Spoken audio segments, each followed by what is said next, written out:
Second night. "Well, so you have survived," she said, pressing both my hands. "I've been here for the last 2 hours. You don't know what a state I have been in all day." I know, but to business. Do you know why I have come? Not to talk nonsense as I did yesterday. I tell you what, we must behave more sensibly in future. I thought a great deal about it last night. In what way, in what must we be more sensible? I am ready for my part, but really nothing more sensible has happened to me in my life than this now. Really? In the first place, I beg you not to squeeze my hands so. Secondly, I must tell you that I spent a long time thinking about you and feeling doubtful today. And how did it end? How did it end?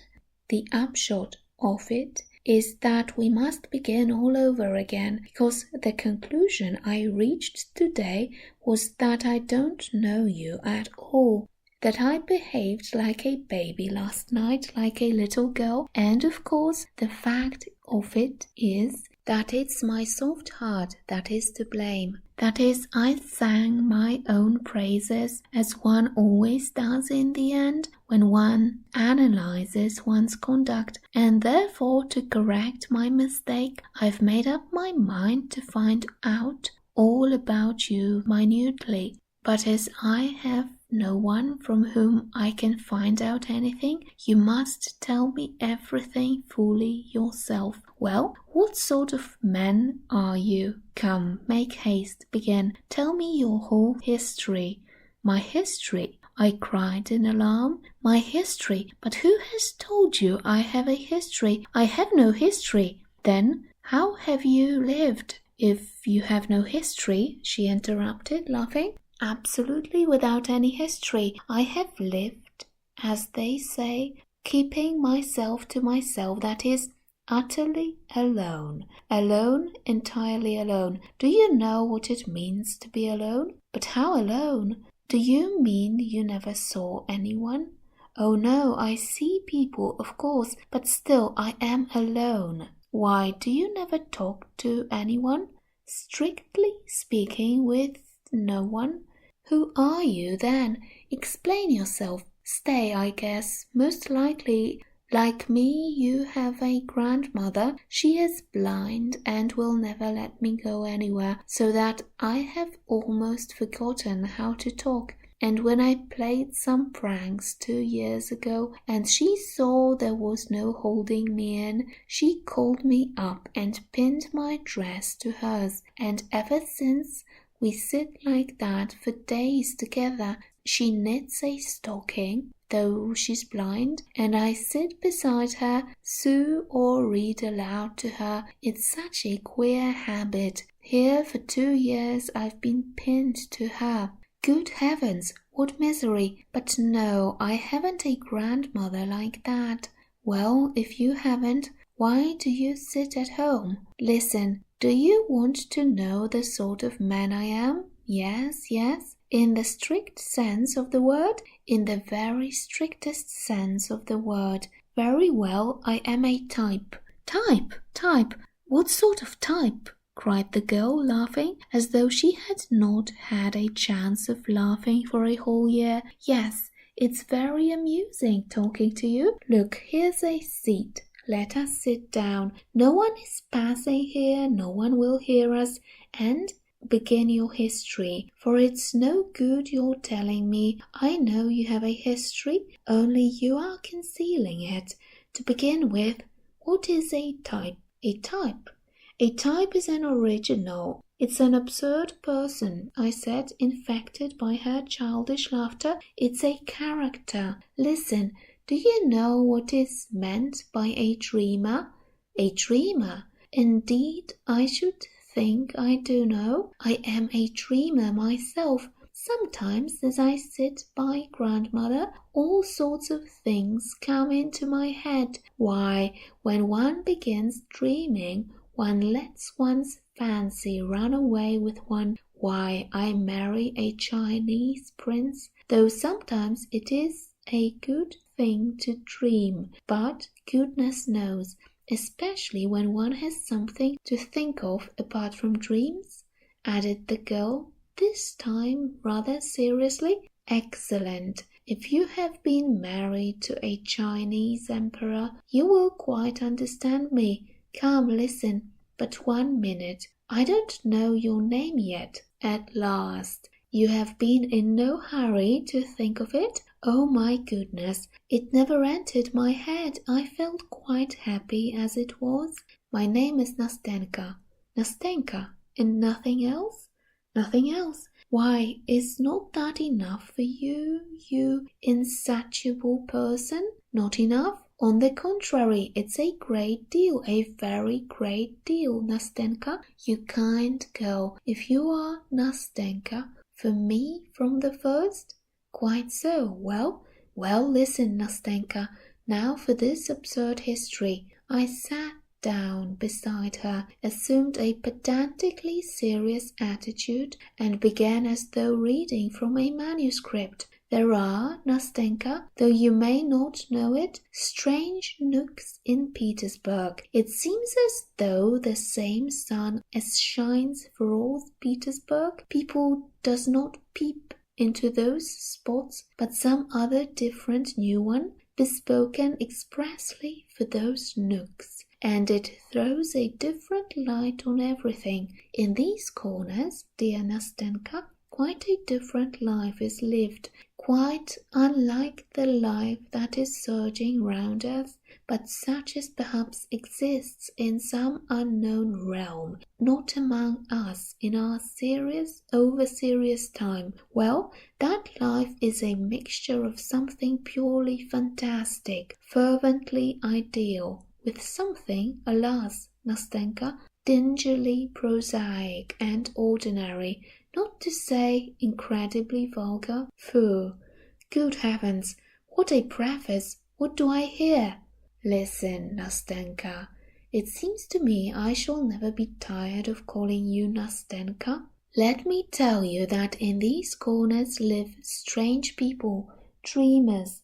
The dreamer, if you want an exact definition, is not a human being, but a creature of an intermediate sort. For the most part, he settles in some inaccessible corner, as though hiding from the light of day. Once he slips into his corner, he grows to it like a snail, or anyway, he is in that respect very much like that remarkable creature, which is an animal and a house, both at once, and is called a tortoise. Why do you suppose he is so fond of his four walls, which are invariably painted green, grimy, dismal, and reeking unpardonably of tobacco smoke? Why is it that when this absurd gentleman is visited by one of his few acquaintances, and he ends by getting rid of all his friends, why does this absurd person meet him with such embarrassment, changing countenance and overcome with confusion, as though he had only just committed some crime within his four walls, as though he had been forging counterfeit notes, or as though he were writing verses to be sent to a journal with an anonymous letter, in which he states that the real poet is dead, and that his friend thinks it his sacred duty to publish his things. Why, tell me, Nastenka, why is it conversation is not easy between the two friends? Why is there no laughter? Why does no lively word fly from the tongue of the perplexed newcomer, who at other times may be very fond of laughter, lively words, conversation about the fair sex, and other cheerful subjects? And why does this friend, probably a new friend, and on his first visit, for there will hardly be a second, and the friend will never come again, why is the friend himself so confused, so tongue-tied, in spite of his wit, if he has any, as he looks at the downcast face of his host, who in his turn becomes utterly helpless and at his wits' end after gigantic but fruitless efforts to smooth things over and enliven the conversation, to show his knowledge of polite society, to talk too of the fair sex, and by such humble endeavour to please the poor man, who like a fish out of water has mistakenly come to visit him, why does the gentleman, all at once remembering some very necessary business which never existed, suddenly seize his hat and hurriedly make off, snatching away his hand from the warm grip of his host, who was trying his utmost to show his regret and retrieve the lost position? Why does the friend chuckle as he goes out of the door and swear never to come and see this queer creature again, though the queer creature is really a very good fellow, and at the same time he cannot refuse his imagination the little diversion of comparing the queer fellow's countenance during their conversation with the expression of an unhappy kitten, treacherously captured, roughly handled, frightened, and subjected to all sorts of indignities by children, till, utterly crestfallen, it hides away from them under a chair in the dark, and there must needs at its leisure bristle up, spit, and wash its insulted face with both paws, and long afterwards look angrily at life and nature, and even at the bits saved from the master's dinner for it by the sympathetic housekeeper. "Listen," interrupted Nastenka, who had listened to me all the time in amazement, opening her eyes and her little mouth. "Listen, I don't know in the least why it happened and why you ask me such absurd questions. All I know is that this adventure must have happened word for word to you." "Doubtless," I answered with the gravest face. "Well, since there is no doubt about it, go on," said Nastenka, "because I want very much to know how it will end." "You want to know, Nastenka, what our hero, that is I, for the hero of the whole business was my humble self, did in his corner. You want to know why I lost my head and was upset for the whole day by the unexpected visit of a friend. You want to know why I was so startled, why I blushed when the door of my room was opened, why I was not able to entertain my visitor, and why I was crushed under the weight of my own hospitality. Why, yes, answered Nastenka, that's the point. Listen, you describe it all splendidly, but couldn't you perhaps describe it a little less splendidly? You talk as though you were reading it out of a book." "Nastenka," I answered in a stern and dignified voice, hardly able to keep from laughing, "Dear Nastenka, I know I describe splendidly, but excuse me, I don't know how else to do it. At this moment, dear Nastenka, at this moment I am like the spirit of King Solomon when, after lying 1,000 years under 7 seals in his urn, those 7 seals were at last taken off. At this moment, Nastenka, when we have met at last after such a long separation, for I have known you for ages, Nastenka, because I have been looking for someone for ages, and that is a sign that it was you I was looking for, and it was ordained that we should meet now. At this moment 1,000 valves have opened in my head, and I must let myself flow in a river of words, or I shall choke. And so I beg you not to interrupt me, Nastenka, but listen humbly and obediently, or I will be silent. No, not at all. Go on. I won't say a word.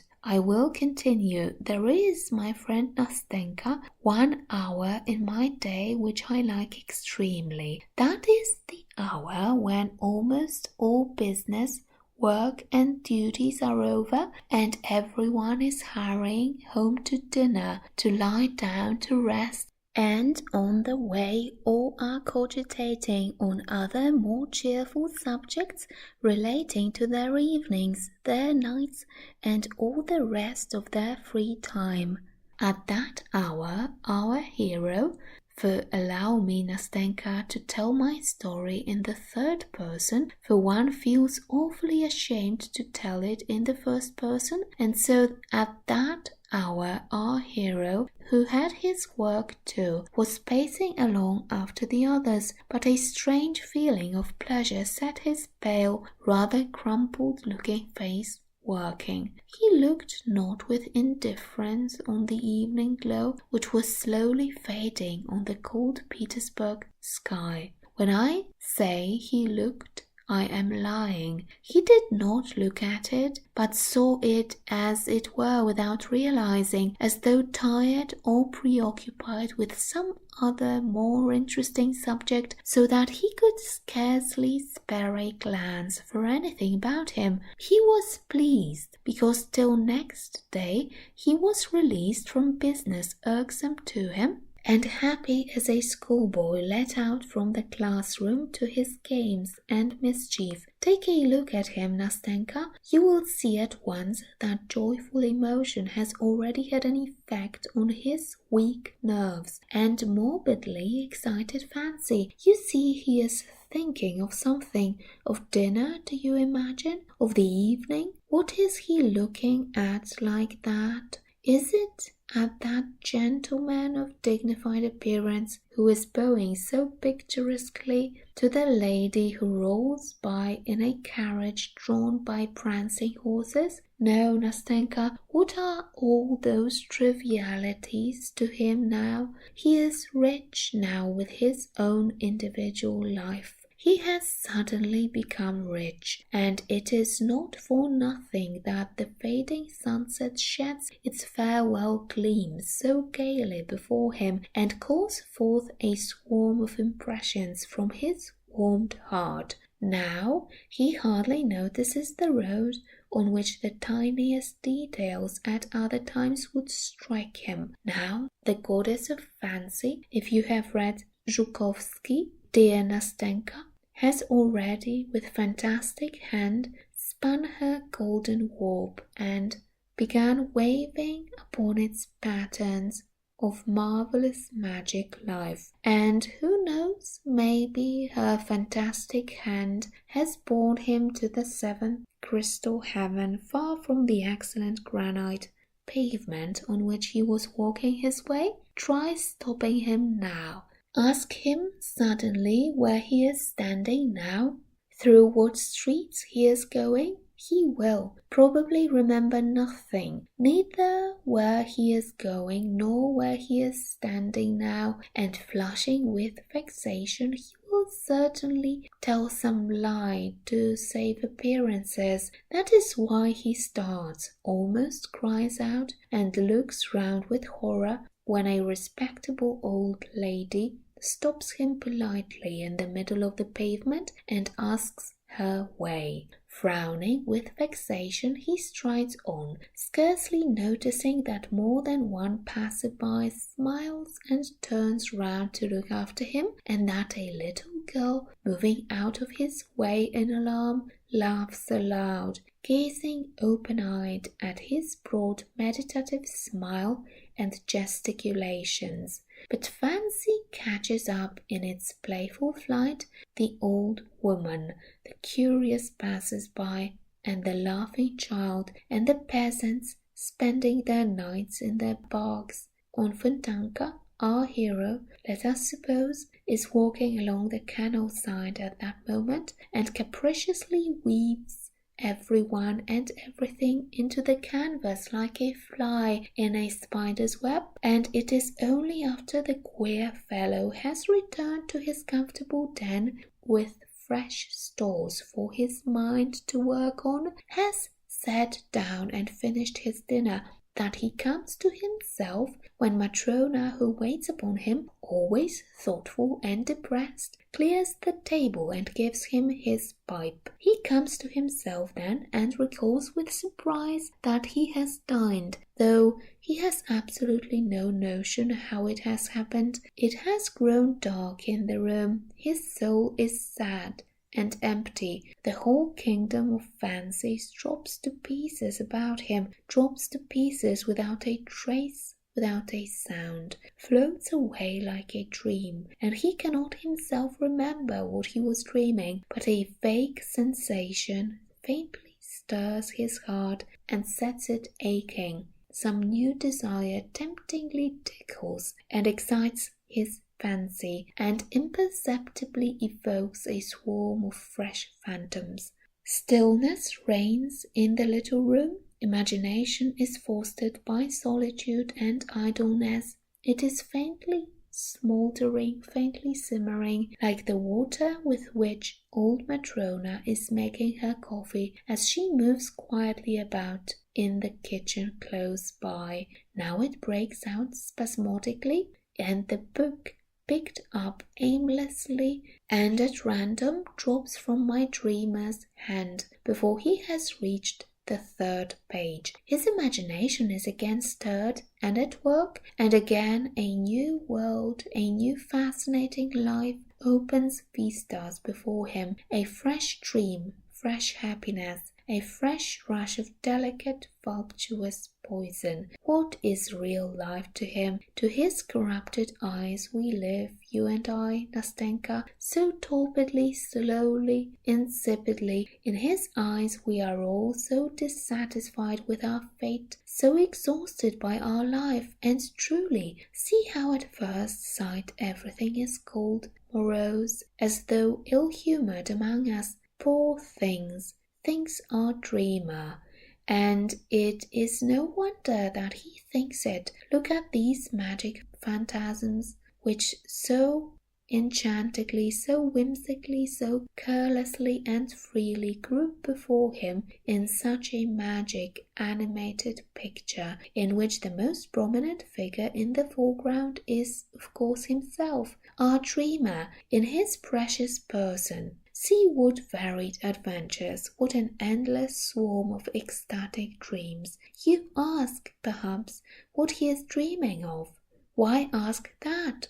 Why, of everything, of the lot of the poet, first unrecognized, then crowned with laurels, of friendship with Hoffmann, St. Bartholomew's Night, of Diana Vernon, of playing the hero at the taking of Kazan by Ivan Vassilievich, of Clara Mowbray, of Effie Deans, of the council of the prelates and huss before them, of the rising of the dead in Robert the Devil. Do you remember the music? It smells of the churchyard, of Minna and Brenda, of the battle of Berezina, of the reading of a poem at Countess V. D's, of Danton, of Cleopatra, a sui amanti, of a little house in Colomna, of a little home of one's own, and beside one a dear creature who listens to one on a winter's evening, opening her little mouth and eyes,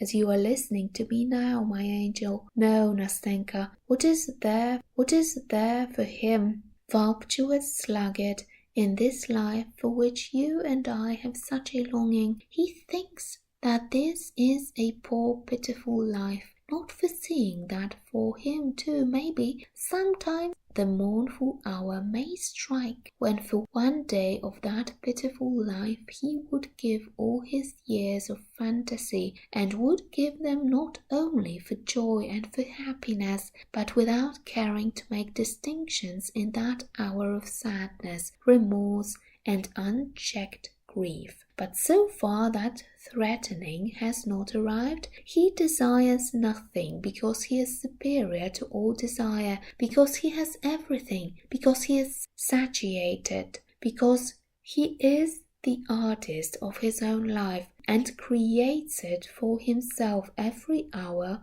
to suit his latest whim.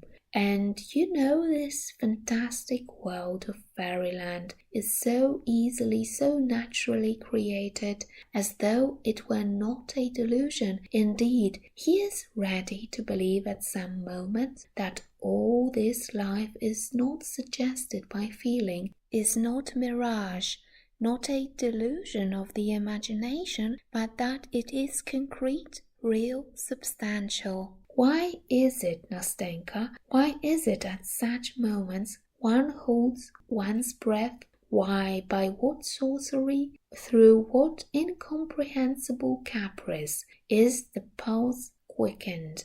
Does a tear start from the dreamer's eye, while his pale, moist cheeks glow, while his whole being is suffused with an inexpressible sense of consolation? Why is it that whole sleepless nights pass like a flash in inexhaustible gladness and happiness, and when the dawn gleams rosy at the window and daybreak floods the gloomy room with uncertain, fantastic light, as in Petersburg? Our dreamer, worn out and exhausted, flings himself on his bed and drops asleep with thrills of delight in his morbidly overwrought spirit, and with a very sweet ache in his heart.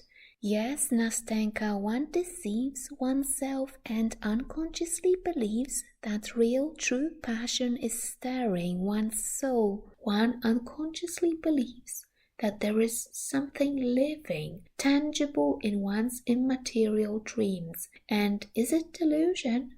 Here love, for instance, is bound up with all its fathomless joy, all its torturing agonies in his bosom. Only look at him, and you will be convinced. Would you believe, looking at him, dear Nastenka, that he has never known her whom he loves? In his ecstatic dreams, can it be that he has only seen her in seductive visions, and that this passion has been nothing but a dream? Surely they must have spent years hand in hand together, alone the two of them, casting off all the world, and each uniting his or her life with the others. Surely, when the hour of parting came, she must have lain sobbing and grieving on his bosom, heedless of the tempest raging under the sullen sky, heedless of the wind which snatches and bursts away the tears from her black eyelashes.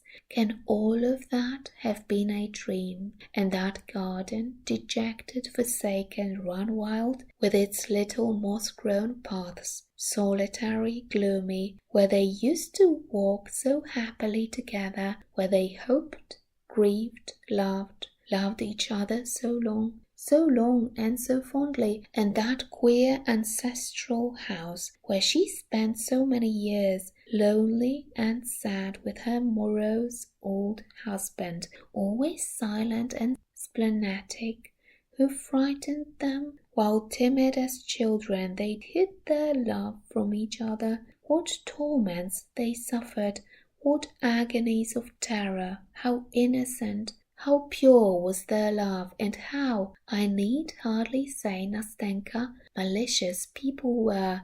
And, good heavens, surely he met her afterwards, far from their native shores, under alien skies, in the hot south, in the divinely eternal city, in the dazzling splendor of the ball to the crash of music, in a palazzo, it must be in a palazzo, drowned in a sea of lights, on the balcony, wreathed in myrtle and roses, where, recognizing him, she hurriedly removes her mask, and whispering, "I am free," flings herself trembling into his arms, and with a cry of rapture, clinging to one another, in one instant they forget their sorrow and their parting and all their agonies, and the gloomy house and the old man and the dismal garden in that distant land, and the seat on which, with a last passionate kiss, she tore herself away from his arms, numb with anguish and despair. Oh, Nastenka, you must admit that one would start, betray confusion, and blush like a schoolboy who has just stuffed in his pocket an apple stolen from a neighbor's garden, when your uninvited visitor, some stalwart, lanky fellow, a festive soul fond of a joke, opens your door and shouts out as though nothing were happening, "My dear boy, I have this minute come from Pavlovsk. My goodness, the old Count is dead. Unutterable happiness is close at hand, and people arrive from Pavlovsk." Finishing my pathetic appeal, I paused pathetically. I remembered that I had an intense desire to force myself to laugh, for I was already feeling that a malignant demon was stirring within me, that there was a lump in my throat, that my chin was beginning to twitch, and that my eyes were growing more and more moist. I expected Nastenka, who listened to me opening her clever eyes, would break into her childish, irrepressible laugh, and I was already regretting that I had gone so far, that I had unnecessarily described what had long been simmering in my heart, about which I could speak as though from a written account of it, because I had long ago passed judgment on myself, and now could not resist reading it, making my confession without expecting to be understood. But to my surprise, she was silent, waiting a little, then she faintly pressed my hand, and with timid sympathy asked, "Surely you haven't lived like that all your life?" "All my life, Nastenka," I answered, "all my life, and it seems to me I shall go on so to the end." "No, that won't do," she said uneasily. "That must not be, and so maybe I shall spend all my life beside grandmother. Do you know, it is not at all good to live like that." "I know, Nastenka, I know," I cried, unable to restrain my feelings longer, "and I realize now more than ever that I have lost all my best years. And now I know it and feel it more painfully from recognizing that God has sent me you, my good angel, to tell me that and show it. Now that I sit beside you and talk to you, it is strange for me to think of the future, for in the future there is loneliness again this musty, useless life, and what shall I have to dream of when I have been so happy in reality beside you? Oh, may you be blessed, dear girl, for not having repulsed me at first, for enabling me to say that for 2 evenings at least I have lived." "Oh, no, no," cried Nastenka, and tears glistened in her eyes. "No, it mustn't be so any more. We must not part like that. What are 2 evenings?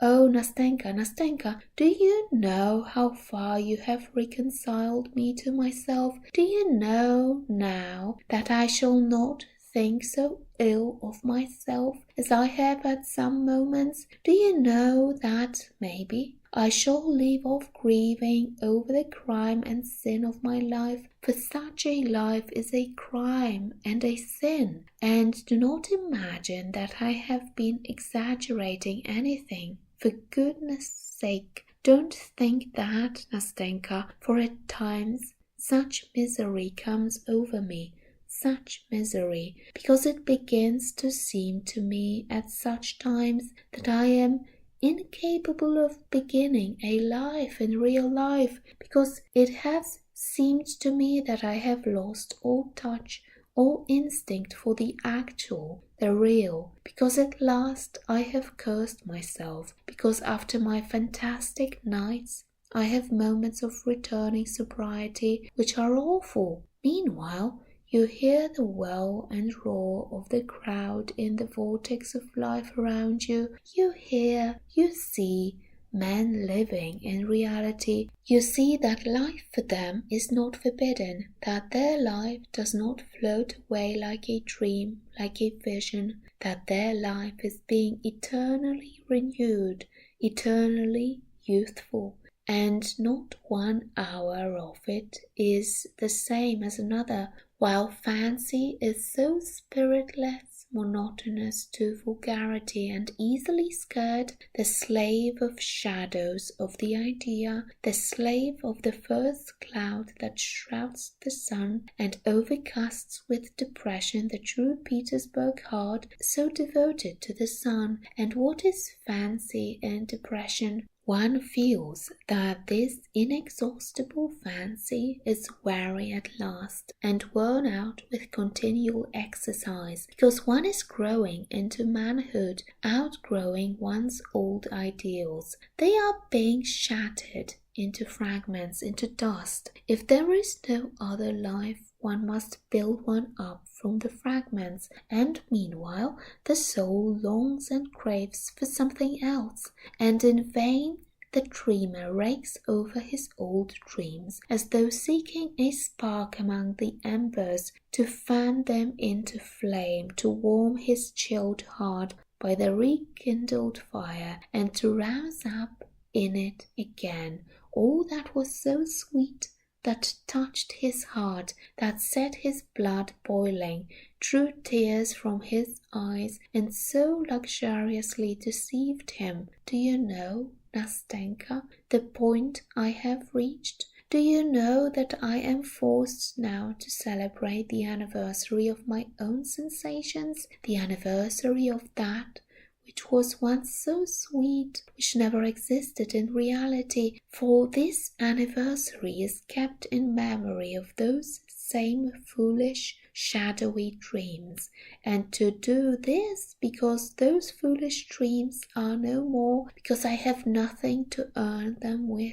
You know, even dreams do not come for nothing. Do you know that I love now to recall and visit at certain dates the places where I was once happy in my own way? I love to build up my present in harmony with the irrevocable past, and I often wander like a shadow, aimless, sad, and dejected about the streets and crooked lanes of Petersburg. What memories they are, to remember, for instance, that here just a year ago, just at this time, at this hour, on this pavement, I wandered just as lonely, just as dejected as today, and one remembers that then one's dreams were sad, and though the past was no better, one feels as though it had somehow been better, and that life was more peaceful, that one was free from the black thoughts that haunt one now,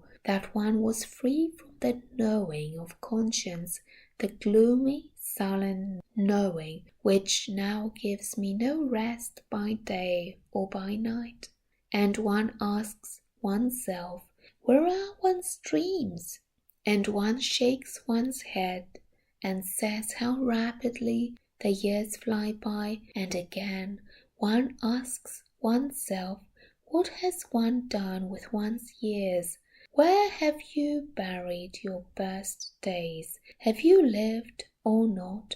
Look, one says to oneself, look how cold the world is growing. Some more years will pass, and after them will come gloomy solitude. Then will come old age trembling on its crutch, and after it, misery and desolation. Your fantastic world will grow pale, your dreams will fade and die, and will fall like the yellow leaves from the trees. Oh, Nastenka, you know it will be sad to be left alone, utterly alone, and to have not even anything to regret. Nothing, absolutely nothing, for all that you have lost, all was nothing, stupid, simple nullity. There has been nothing but dreams. Come, don't work on my feelings any more, said Nastenka, wiping away a tear which was trickling down her cheek. Now it's over. Now we shall be two together. Now, whatever happens to me, we will never part. Listen,